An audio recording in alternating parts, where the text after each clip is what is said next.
ఉన్నప్పుడల్లా చేస్తుంటారు. కానీ గుడ్డు ఉడకేసిన దాన్ని తినటం కంటే పిల్లలకి ఆమ్లెట్ వేసి పెడితే భలే ఇష్టంగా తింటారు. ఎందుకంటే ఆమ్లెట్ అనేసరికి నూనె ఎంత పడుతుంది, కొంతమంది నెయ్యి అయినా వేసి ఆమ్లెట్ వేస్తుంటారు. ఉప్పు కారం కలుపుతారు ఆ కోడిగుడ్డు సొన్నలకి. చూడండి, ఉప్పు కారం నూనె కలిసేసరికి రుచి వస్తుంది కదా.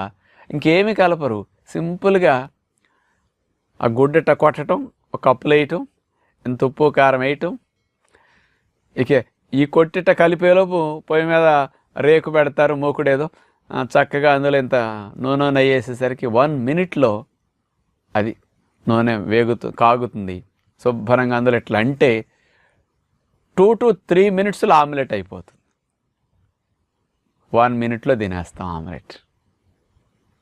సింపుల్, టేస్ట్గా ఎంజాయ్ చేసినట్టు అనిపిస్తుందని.